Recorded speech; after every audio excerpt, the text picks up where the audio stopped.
Hello, my name is Helen Maxwell-Wright and I'm the President of OzChild. I'm delighted to be joined today by OzChild's National Executive Director of Services, Michelle Van Dorn, who's with us virtually, our Senior Manager of Dean Mary, Chad Lofthouse, and Aboriginal Practice Lead, Kylie Bell. Welcome. And thank you for being here today too.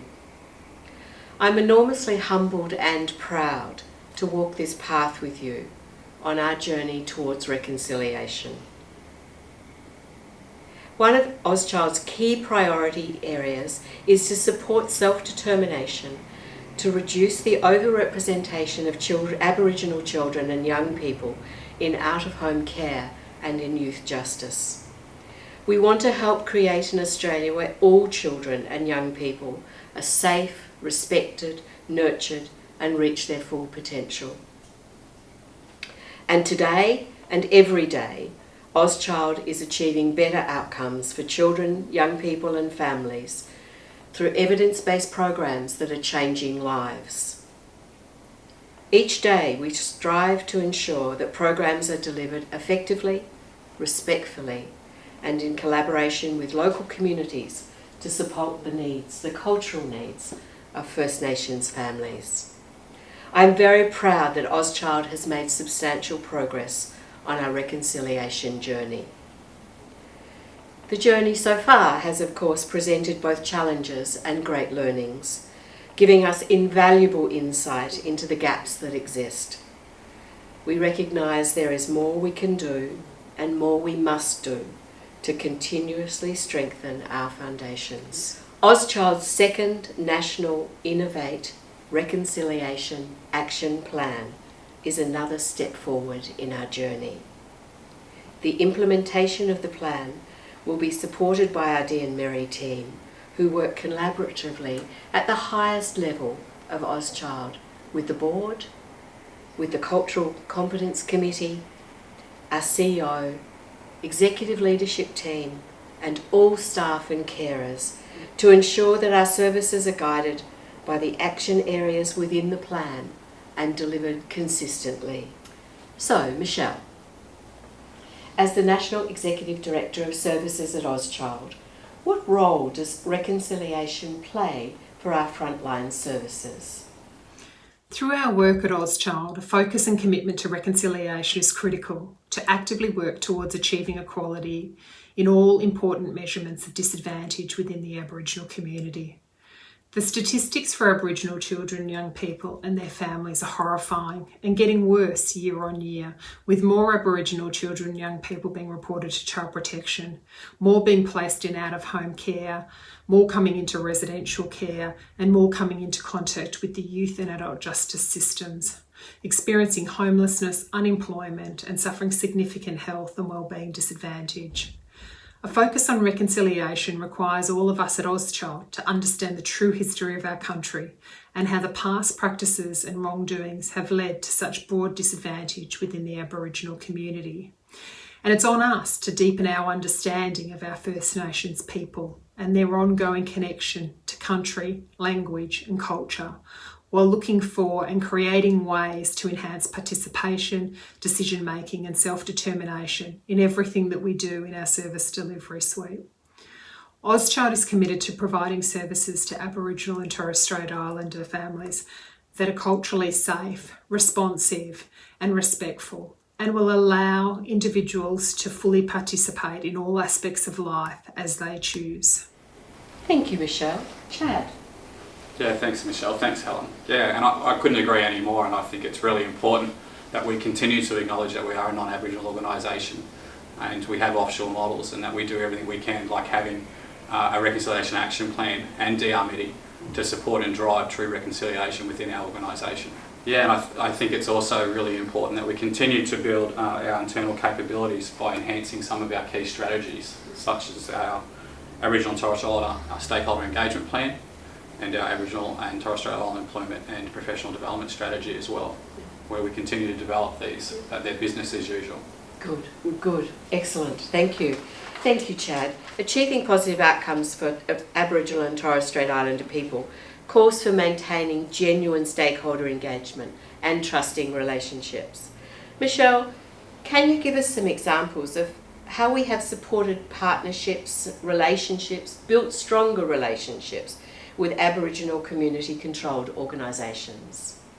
Forging new relationships and strengthening existing ones with local Aboriginal and Torres Strait Islander communities and agencies is critical in our reconciliation journey and work at OzChild. Maintaining a proactive and collaborative approach is vital as we work with First Nations children, young people, their families and communities. OzChild has, over time, developed strong relationships with a number of ACOs and gathering places and see these relationships as critical to being successful in our work with Aboriginal children, young people and their families. A couple of examples that I could talk to of examples of how OzChild's partnered with ACOs would be, in Victoria, OzChild has had a long-standing relationship with VACA, and this relationship spans work in our out-of-home care and our strengthening and prevention services. It's required relationships to be had at all levels of both organisations with a shared goal of improving outcomes for the children and young people we work with. The relationship's seen many positive outcomes occur for Aboriginal children and young people and their families, alongside the building of skills, knowledge and cultural capability for our staff, our carers and our volunteers. We've had shared carer dinners, we've shared training, we've had social events, and we've had many opportunities to build respect and relationships that's benefited our mutual work with children and young people. In the ACT, we have a strong partnership with Goolg and Galwin. This relationship has grown in strength over the last 2 to 3 years, and we now are in partnership in the delivery of FFTCW to Aboriginal families. This program has had significant success at preventing the removal of Aboriginal children from their families and being placed in out-of-home care. In Queensland, we've developed a strong relationship with Goulbury. This started by genuinely forming a relationship with Goulbury's CEO, recognising this was the foundation of the partnership, and others in the organisation trusting us from OzChild. Lots of time was taken to listen, learn and respect local community knowledge. We knew we couldn't be successful in the delivery of treatment foster care Oregon in Queensland without this, and this was critical as we would be caring for Aboriginal children within the program. And as it turns out, about 50% of the children that have gone through that program have been indeed Aboriginal. In both examples, our teams have worked closely together and shared successes and worked through challenges and obstacles for children and young people. We're privileged to have these relationships, and while they're not always smooth sailing and we've made mistakes, we're committed to maintain and continue to learn, respect and seek out joint opportunities for improving outcomes for Aboriginal children and young people. We take the lead and will continue to from our Aboriginal partners, and will continue to do this in the future, working together. Thanks, Michelle. This gives me a really exciting opportunity to talk about the amazing work we've been doing forming our partnerships with Willamaraine, one of the Aboriginal gathering places down in Hastings. We had our first of 4 yarning circles which we're hoping to run this year. So we had the first one at their 7th birthday, and we had kids in out-of-home care, we had their foster carers, we had the program manager, we had case managers and team leaders all attend. It was an amazing event, and it just keeps our kids connected, which is what we want them in community, growing up strong, black and deadly. Fantastic. What a lovely story to hear today. Shannon. Yeah, I just would probably like to add that, obviously the great work that we've done in our previous RAP with our Aboriginal and Torres Strait Islander stakeholder engagement plan, which really supports our work when we're engaging through communities and make sure that we are being respectful and transparent with those relationships. But the really exciting part is that through this next RAP that we're actually really going to improve and enhance on that. The engagement plan last time was developed by DR MIDI, and yes, it had that true sort of engagement throughout the organisation, but this time around we're going to make sure that services actually drive this work themselves in consultation with DR MIDI to make sure that they own it just as much, and it's not just something that sits within the Aboriginal unit. Great. And the responsibility is shared across the organisation. Great, and that's proof of, well, it will demonstrate proof of our growth as an organisation, growing maturity and skills. Yeah. Thank you. So Kylie, there's been some fantastic work done in the southwest of Victoria, in the Warrnambool and surrounding areas, with relationships that are just built on solid foundations of trust and respect. Tell us about them. So Joanne and Claire and the team down there have done some amazing work with building really strong relationships with the local ACCOs down there, and the amazing connections that they've built and formed over many years, and others, not only Jo and Claire, but the other mob that work down there with Jo and Claire, around building really strong relationships with the 4 ACCOs that they've got down in that region. So through the Koori Early Years Network. Yeah. Thank you. Yeah. So and that's just growing and strengthening every time I'm sort of having interactions with those guys. They're taking it to new levels. So well done and kudos to those fellas. Yeah, I agree, Kylie. When I first came into the role, and I was, in the previous role within the organisation, it was one of the pieces of work that was quite evident for me was the great work that they were doing down in that region. They've never taken their finger off the pulse with reconciliation. Yeah, and the commitment to the local community with those guys down there is absolutely amazing. Yeah. So Michelle, as an organisation that is committed to evidence-based decision making, how do we measure activities undertaken to enhance our practices and strengthen our cultural responsiveness? At OzChild, we commenced discussions about our work with Aboriginal children and families at induction, where the executive team, alongside our senior manager Diane Meddy, shares with new staff the statistics around the overrepresentation of Aboriginal and Torres Strait Islander children and young people in our sector, the areas of priority for work at OzChild and the problems that we are trying to solve, one of which is to support self-determination to reduce the overrepresentation of Aboriginal children and young people coming into out-of-home care and the youth justice system. The priorities of the Organisational Reconciliation Action Plan is shared, as is the work of Diane Meddy and how the unit alongside our Aboriginal practice leads can support staff in their work with Aboriginal families. We aim for 100% of all staff, board and carers to participate in Moments in Time, which is a learning module that outlines the true history of our nation and the significant moments in time which have shaped the way of life for First Nations people. It's interactive and the feedback from staff since its implementation in early 2020 has been very positive. In addition to this, we're always mindful of the numbers of Aboriginal families we are working with in each program area. OzChild measures outcomes across the domains of safety, stability and permanency. And in the reporting of these outcomes, we identify Aboriginal children, young people and families.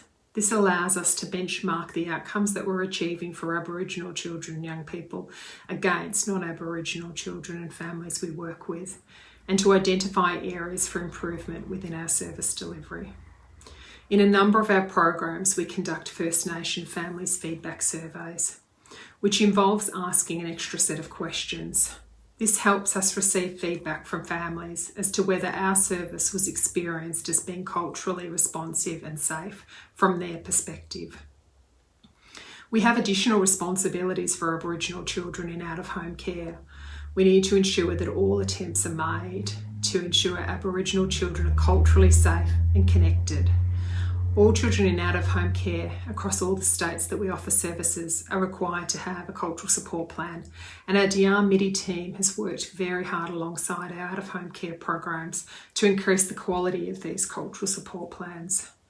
These plans are now complemented by panels that are chaired by our Diane Meddy teams and local directors, where individual children are presented and discussed and barriers to work through so that we can ensure we get the outcomes that we're hoping for.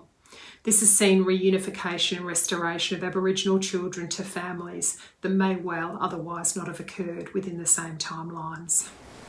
Over to you. Yeah, Michelle, look, it's a really good point talking about the First Nations National Cultural Connections Review Tool and panels, and it's something that we've developed over the last 12 months. We've been doing this for about 3 years now in Victoria, where they've been reviewing the cultural support plans every 6 months. But what we've gone and done is improved and enhanced on that. We've taken it nationally, so all of our states and jurisdictions and programs where we have Aboriginal children in our programs, their cultural support plans are reviewed. Their cultural support plans are reviewed every 6 months through the panels. And what we've also done when we've mapped out the review tool is made sure that we've aligned all the domains with the Aboriginal and Torres Strait Islander child placement principles. We've also used SNAIC's evaluation framework, and we've also made sure that we're meeting the legislations and the national standards, although it does look differently for each state, but we feel like we've set the highest standard nationally to make sure that we can do everything we can through cultural support plans and reviewing these tools, and to make sure that these deadly Aboriginal children know who they are and where they are from. Great. So just wanting to talk about what we're doing down in Victoria. We've just newly appointed an elder to join our Victorian panel, and we're hopefully next panel we're looking to potentially get some carers. So the panel is actually made up of the director of out-of-home care. We've got Dion Mitty, we've got the elder obviously, and we're also looking to potentially have the case managers present along with the team leaders and carer support. The panel is really a space to do some troubleshooting, look at any barriers potentially that the child or young person may be experiencing, looking at AFLDMs, Aboriginal family-led decision-making meetings, where the CSP is at, cultural support plan, is sibling contact happening? If not, why not? Could it be increased? Is contact with mum and dad happening? If not, why not? And extended family. So it's a really good space for us to, again, bring the children and young people back into community by having the elder on the panel and other Aboriginal people on the panel to actually maintain that cultural connection and oversight of that for that child or young person whilst they're with OzChild. That must be enormously beneficial for our staff to operate in that environment. Yeah, it is. We've seen some really good outcomes, Helen. Sorry, we've had some really good outcomes. Excellent. Yeah, and it's just a true example of just partnership within our own organisation, within the Aboriginal unit and services, and that this is a really collaborative process. It can be daunting for staff sometimes coming in and having black fellas there that they're talking to about the cultural support plans for young people, but we've just really wanted to open it up and make sure that this is a learning experience for all and that we're on this journey together. Yeah, and we're looking to take that nationally as well, so in each of those states and jurisdictions that we, where we have good relationships or partnerships with Aboriginal Community Control, that we can get them on board in this process as well, to make sure that we truly align with self-determination and having Aboriginal representation and voice from a local level in each of those areas. In reading this new Reconciliation Action Plan, the words cultural safety come through to me so strongly. Cultural safety for our Aboriginal staff, for our carers, and particularly for the children. Michelle, what does cultural safety look like at OzChild today? As a mainstream agency, the cultural safety of our staff is critically important, and only being a culturally safe organisation will we continue to be able to attract and retain Aboriginal staff, such as those in our Dion Mitty unit and other Aboriginal staff that we're privileged to have on our teams across the organisation. Cultural safety is our Aboriginal staff being respected, honoured and celebrated in our workplace. It is them feeling safe to contribute, participate and share their culture in whichever way they choose. It's not easy for Aboriginal staff to work in a mainstream child welfare organisation, and this needs to be acknowledged and supported. Our environments need to be welcoming, where Aboriginal people are able to feel connected and safe. For children in our services, particularly fostering kinship care, cultural safety means that they are safe physically and psychologically, that they are taught about and proactively connected to family, community and culture. The culture is privileged and prioritised, as we know that cultural connection is a strong protective factor for children and young people, particularly those removed from their family. That's important stuff. Yeah, it really is important stuff, Helen. We've done a lot of work and, initiated by our inaugural Executive Director of DRMED, Dia Delaney Thiel, in creating an Aboriginal Torres Strait Islander cultural safety framework. And through that we've developed a cultural support, supervision, consultation process that allows all Aboriginal staff to have unobstructed access to that, to be supported, whether they identify a community member themselves where they want to have that, or have it by myself as the Senior Manager of DRMED. Where we go through and we look at the ways that we can make sure that they are culturally safe and they're supported, and there's nothing sort of obstructing them from making sure that they maintain who they are within their communities. Ensuring that staff have the time and are able to, on top of their already busy schedules throughout the week, that there's time given to them to make sure that they can attend important events such as an NAIDOC event, they can go home for sorry business and other significant days of the years. And that's included within their hours, and that is supported across the organisation. It's critical to them making sure that they're feeling culturally safe. And Kylie, is that what you've experienced? Yeah, thank you, Helen. Just coming from an ACO, so prior to coming on board at OzChild for coming up to my 3rd anniversary, I'd come from an ACO and I'd done 13 to 15 years in that space, and then to transition into a mainstream organisation, it was really the support I got from Dion Mitty and what Dee had set up, and Chad had worked very hard on setting up for us to transition across and have that extra layer of support has been instrumental in maintaining my cultural safety and maintaining me in this space. So thank you.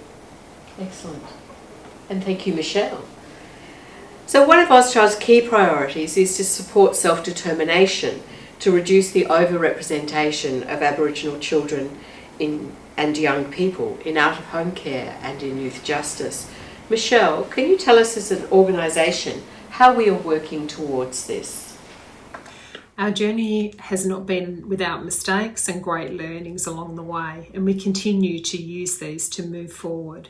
In order to support self-determination, we need to have an ongoing commitment by all staff to understand what this means and how we would measure our success for Aboriginal children, young people and families.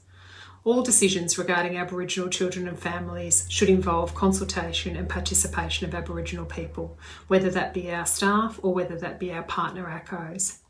At a system level, the shift in services that we offer at OzChild over the last 5 to 6 years has been to have a strong focus on prevention.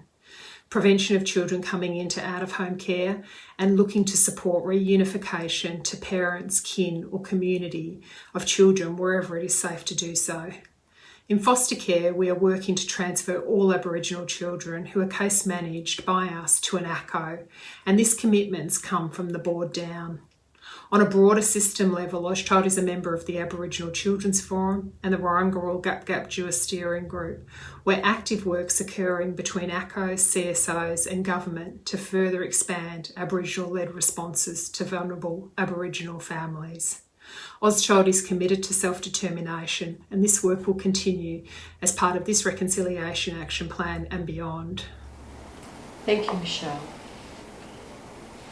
Yeah, it's really important, the self-determination discussion. It's something that I think OzChild takes very seriously, and is why it's one of our key priorities, number 4, around self-determination. And I never want to lose sight of, although OzChild as an organisation is completely committed to that system level and external self-determination, but also what that looks like for us as an organisation, and that's our internal self-determination. And when I'm saying that, I mean that by making sure that we have Aboriginal representation, Aboriginal staff at the table when we're making decisions for Aboriginal families, children and young people. And it's also critical that for self-determination, because it has many layers and it's at different levels, that we never lose sight of what that means for the families themselves. Yes. And the children and young people. Absolutely, you're so right. It's all those layers that all have to be right. Exactly. And that they get to determine what services they want and what's right for their families. Yeah. Yeah. Good, thank you. Thank you all for your valuable insights and for your commitment to First Nations children, young people and families. It's been great to talk with each of you today. As we strive to improve the lives of children and families across Australia, it is critical that we consider our cultural impact and our responsiveness, the responsiveness of our services for Aboriginal and Torres Strait Islander peoples. OzChild's Reconciliation Action Plan plays an integral part in our work.